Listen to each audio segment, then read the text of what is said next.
Daniel 7वां बाब।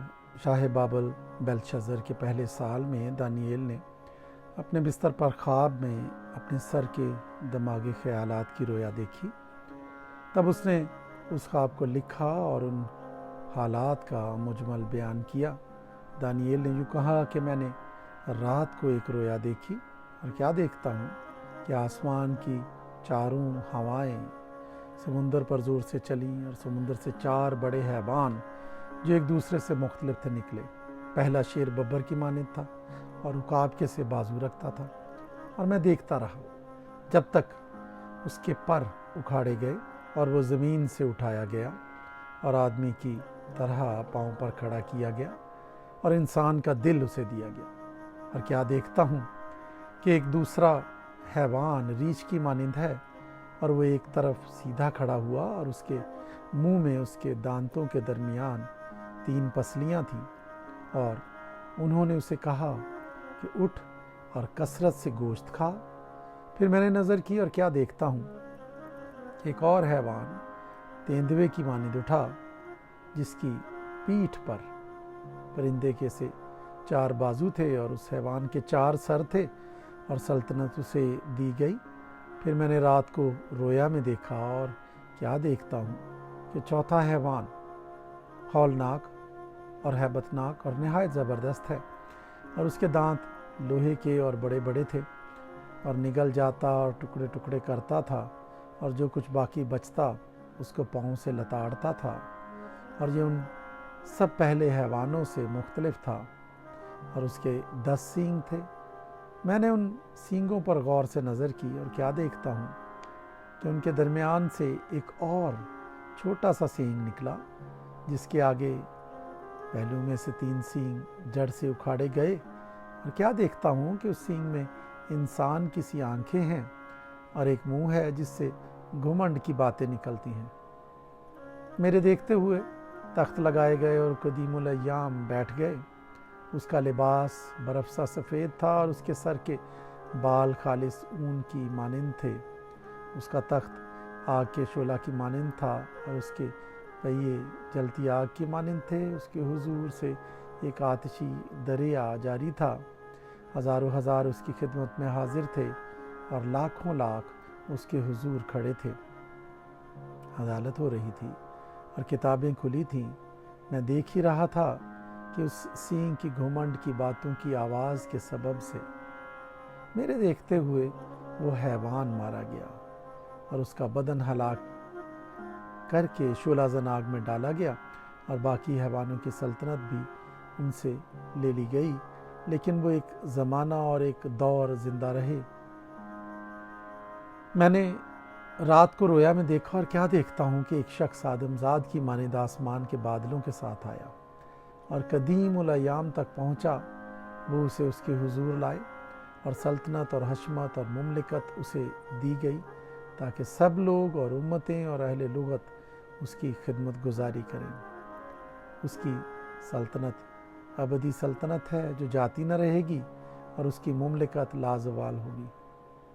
मुझ Daniel की रूह मेरे बदन में मलूल हुई और मेरे दिमाग के ख्यालात ने मुझे परेशान कर दिया।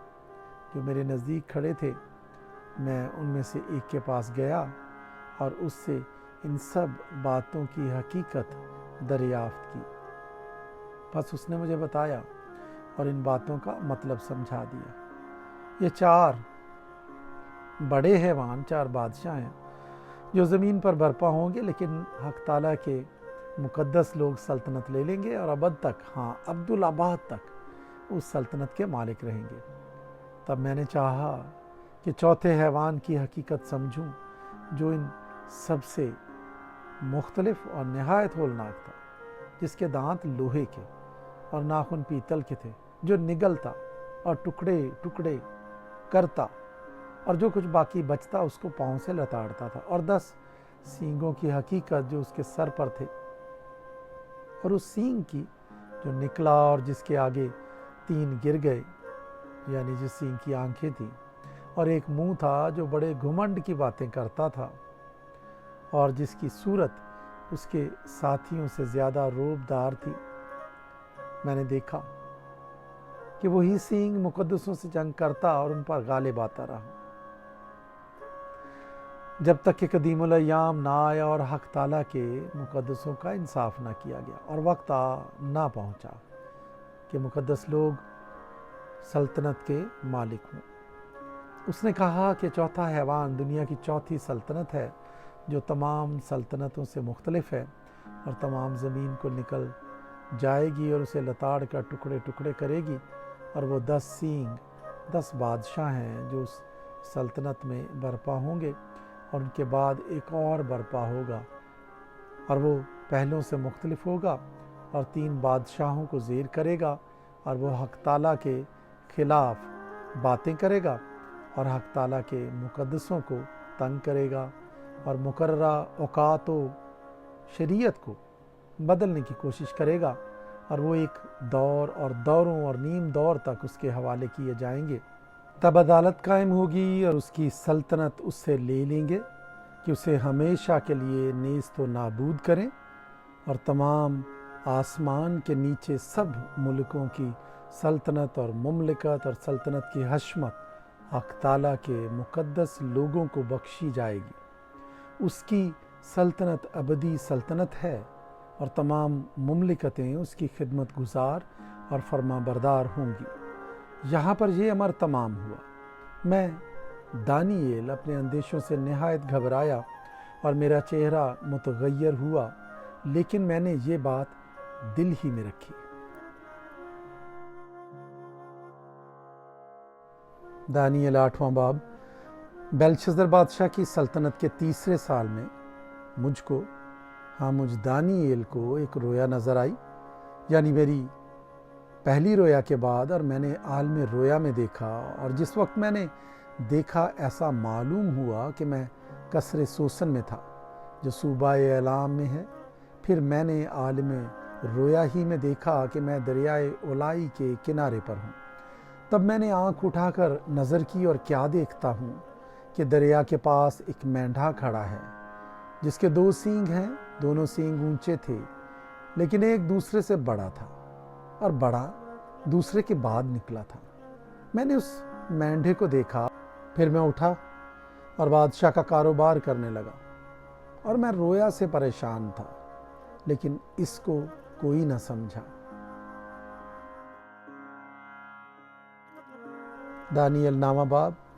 دارا بن اکسویریس جو مادیوں کی نسل سے تھا اور کسدیوں کی مملکت پر بادشاہ مقرر ہوا، اس کے پہلے سال میں، یعنی اس کی سلطنت کے پہلے سال میں دانییل نے کتابوں میں ان برسوں کا حساب سمجھا جن کی بابت خداوند کا کلام یرمیہ نبی پر نازل ہوا کہ یروشلم کی بربادی پر 70 برس پورے گزریں گے۔ اور میں نے خداوند خدا کی طرف رخ کیا اور میں منت اور مناجات کر کے اور روزہ رکھ کر اور ٹاٹ اوڑھ کر اور راکھ پر بیٹھ کر اس کا طالب ہوا۔ اور میں نے خداوند اپنے خدا سے دعا کی اور اقرار کیا اور کہا کہ اے خداوند عظیم اور محیب خدا، تو اپنے فرما بردار محبت رکھنے والوں کے لیے اپنے عہد و رحم کو قائم رکھتا ہے۔ ہم نے گناہ کیا، ہم برگشتہ ہوئے، ہم نے شرارت کی، ہم نے بغاوت کی، بلکہ ہم نے تیرے احکام و آئین کو ترک کیا ہے، اور ہم تیرے خدمت گزار نبیوں کے شنوا نہیں ہوئے جنہوں نے تیرا نام لے کر ہمارے بادشاہوں اور امراء سے اور ہمارے باپ دادا اور ملک کے سب لوگوں سے کلام کیا۔ اے خداوند، صداقت تیرے لیے ہے اور رسوائی ہمارے لیے، جیسے اب یہودا کے لوگوں اور یروشلم کے باشندوں اور دور و نزدیک کے تمام بنی اسرائیل کے لیے ہے، جن کو تو نے تمام ممالک میں ہانک دیا کیونکہ انہوں نے تیرے خلاف گناہ کیا۔ اے خداوند، رسوائی ہمارے لیے ہے، ہمارے بادشاہوں، ہمارے امراء اور ہمارے باپ دادا کے لیے، کیونکہ ہم تیرے گنہگار ہوئے۔ خداوند ہمارا خدا رحیم و غفور ہے، اگرچہ ہم نے اس سے بغاوت کی، ہم خداوند اپنے خدا کی آواز کے شنوا نہیں ہوئے کہ اس کی شریعت پر جو اس نے اپنے خدمت گزار نبیوں کی معرفت ہمارے لیے مقرر کی عمل کرے۔ ہاں، तमाम बनी इसराइल ने तेरी शरीयत को तोड़ा और बरगश्तगी इख्तियार की ताकि तेरी आवाज़ के शिनवा ना हो, इसलिए वो लानत और कसम जो खुदावंद के खादिम मूसा की तौरात में मरकूम है हम पर पूरी हुई, क्योंकि हम उसके गुनहगार हुए। और उसने जो कुछ हमारे और हमारे काजियों के खिलाफ जो हमारी अदालत करते थे फरमाया था, हम पर बलाए अजीम लाकर साबित कर दिखाया, क्योंकि जो कुछ यरूशलेम से किया गया वो तमाम जहान में और कहीं नहीं हुआ। जैसा मूसा की तौरात में मरकूम है, ये तमाम मुसीबत हम पर आई तो भी हमने खुदावंद अपने खुदा से इल्तिजा ना की कि हम अपनी बद किरदारी से बाज आते और तेरी सच्चाई को पहचानते। इसलिए खुदावंद ने बला को निगाह में रखा और उसको हम पर नाजिल किया, क्योंकि खुदावंद हमारा खुदा अपने सब कामों में जो वो करता है सादिक है, लेकिन हम उसकी आवाज़ के शिनवा ना हुए। और अब है खुदावंद हमारे खुदा जो ज़ोर और बाजू से अपने लोगों को मुल्क मिस्र से निकाल लाया और अपने लिए नाम पैदा किया, जैसा आज के दिन है हमने गुनाह किया, हमने शरारत की। ऐ खुदावंद मैं तेरी मिन्नत करता हूँ कि तू अपनी तमाम सदाकत के मुताबिक अपने कहर व गज़ब को अपने शहर यरूशलेम यानी अपने कोहे मुक़द्दस से मौकूफ़ कर, क्योंकि हमारे गुनाहों और हमारे बाप दादा की बद किरदारी के सबब से यरूशलेम और तेरे लोग अपने सब आस पास वालों के नज़दीक जाए मलामत हुए। बस अब है हमारे खुदा अपने खादिम की दुआ और इल्तिमास सुन और अपने चेहरे को अपनी ही खातिर अपने मक़दस पर जो वीरान है जलवागर फरमा। ऐ मेरे खुदा कान लगा कर सुन और आंखें खोल कर हमारे वीरानों को और उस शहर को जो तेरे नाम से कहलाता है देख, कि हम तेरे हुजूर अपनी रास्तबाजी पर नहीं बल्कि तेरी बेनिहायत रहमत पर तकिया करके मुनाजात करते हैं। ऐ खुदावंद सुन, ऐ खुदावंद माफ़ कर, ऐ खुदावंद सुन ले और कुछ कर। ऐ मेरे खुदा अपने नाम की खातिर देर न कर, क्योंकि तेरा शहर और तेरे लोग तेरे ही नाम से कहलाते हैं। और जब मैं ये दुआ कहता और दुआ करता और अपनी कौम इसराइल के गुनाहों का इकरार करता था और खुदावंद अपने खुदा के हुजूर अपने खुदा की कोई मुक़द्दस के लिए मुनाजात कर रहा था, मैं दुआ में ही ये कह रहा था कि वही शख्स जिब्राइल जिसे मैंने शुरू में रोया में देखा था, हुक्म के मुताबिक तेज़ परवाज़ी करता हुआ आया और शाम की कुर्बानी गुजराने के वक्त के करीब मुझे छुआ और उसने मुझे समझाया और मुझसे बातें की और कहा, ऐ दानिएल, मैं अब इसलिए आया हूँ कि तुझे दानिश व फहम बख्शूं। तेरी मुनाजात के शुरू ही में हुक्म सादिर हुआ और मैं आया हूँ कि तुझे बताऊँ, क्योंकि तू बहुत अजीज़ है।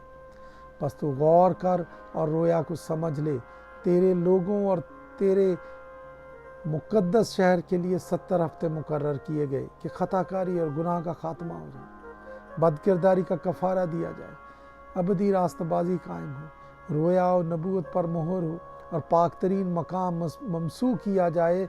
बस तू मालूम कर और समझ ले कि यरूशलेम की बहाली और तामीर का हुक्म सादर होने से ममसूख फरमा रवा तक 7 हफ्ते और 62 हफ्ते होंगे। तब फिर बाज़ार तामीर किए जाएंगे और फसील बनाई जाएगी, मगर मुसीबत के अय्याम में और 62 हफ्तों के बाद वो ममसूख कत्ल किया जाएगा और उसका कुछ ना रहेगा। और एक बादशाह आएगा जिसके लोग शहर और मक़दस को मिस्मार करेंगे और उसका अंजाम गोया तूफ़ान के साथ होगा और आखिर तक लड़ाई रहेगी। बर्बादी मुकर्रर हो चुकी है और वो एक हफ्ता के लिए बहुतों से अहद कायम करेगा और निस हफ्ता में ज़बीहा और हदिया माकूफ़ करेगा और फसीलों पर उजाड़ने वाली मकरूहात रखी जाएंगी, यहाँ तक कि बर्बादी कमाल को पहुँच जाएगी और वो बला जो मुकर्रर की गई है उस उजाड़ने वाले पर वाक़ होगी।